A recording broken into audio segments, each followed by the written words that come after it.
High, আমরা এসেছি কলকাতা থেকে। আমার নাম সৈকত। ফ্যামিলির সাথে আমরা সবাই সিমলা ম্যানালি বেড়াতে এসেছি। আমার সাথে রয়েছে আমার দাদা রাকেশ, তার পাশে বৌদি, জোয়া, তার পাশে আমার ওয়াইফ, রিয়া, আর এইটা হলো আমাদের সব থেকে ছোট খুদে সদস্য। নাম বলো? নাম কি বলো? আরুষি পাল। পিছনে রয়েছে আমাদের আর এক দিদি নাম বলো যে পূজা। পূজা সামুই, আর রয়েছে ওনার হাজবেন্ড সিন্টু সামুই। আমরা আম্বালা স্টেশন থেকে আমাদেরকে এই দাদা পিক করে তুলে নিয়ে এসেছিল।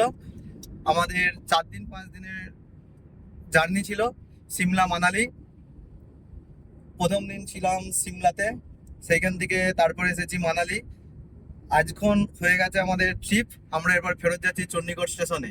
এই 5-6 দিনের ট্রিপের মধ্যে আমাদের পুরো জার্নিটা একদম মানে খুবই ভালোভাবে কেটেছে। আর তার কারণ হচ্ছে শুধুমাত্র আমাদের এই ড্রাইভার দাদার জন্য। সমস্ত কিছু ইনি শুধু ড্রাইভার দাদা নন, আমাদের যে ট্যুর গাইড পুরোটাই রয়েছে ইনি। এমনকি গাড়ি চালানো থেকে শুরু করে এনার ব্যবহার অত্যন্ত খুব ভালো। সারা দিনের যাবতীয় আমাদের যদি এমনকি যেগুলো প্রবলেম হচ্ছে সেগুলো পর্যন্ত উনি সলভ করে দিচ্ছেন। কোনো রকম কোনো অসুবিধা হয়নি। যদি কোনো রেটিং দিতে হয় তাহলে 10-এ 10 দেবো সব দিক থেকে। আর যদি নেক্সট টাইম আমরা আবার আসি তো এই দাদাকে আবার খুঁজবো। সবচেয়ে বড় কথা হচ্ছে ড্রাইভার দাদার ব্যবহার খুবই ভালো লেগেছে। সব ওনার ব্যবহার থেকে সুবিধা অসুবিধা সলভ করা থেকে সব দিকই উনি 10-এ 10। সব কিছুই ভালো, ওনার কথাবার্তা থেকে, ব্যবহার থেকে, গাড়ি চালানো থেকে সব দিকই উনি ভালো ভালো ব্যবহার দেখিয়েছেন আমাদের কাছে। হ্যাঁ, আমাদের বিরাট ঘুরে ভালো লেগেছে। ড্রাইভার দাদা অনেক কিছু জায়গা ঘুরিয়েছে আর আমাদের প্রচুর ছবি তুলে দিয়েছে। বিরাট এনজয় হয়েছে, আবার আসবে। ড্রাইভারদার ব্যবহার খুবই ভালো এবং আমাদের পাশে থেকে ছবি বা নানা রকম জিনিস তুলে দিয়েছে।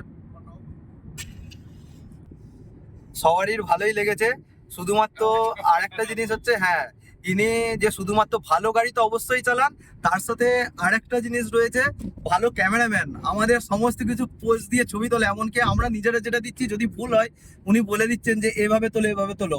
আমরা কখনো ভাবিনি যে এরকম একটা জায়গাতে এসে মানে এই ট্রিপটাকে এতটা আনন্দ করব যদি না ছবিগুলো এই স্মৃতিটাকে ধরে রাখতে পারি। সেটার একমাত্র ক্যামেরাম্যান হচ্ছে শুধু ড্রাইভার দাদা, আর তার জন্যই সম্ভব হয়েছে। যদি আবার কখনো আসি অবশ্যই দাদাকে চাইবো।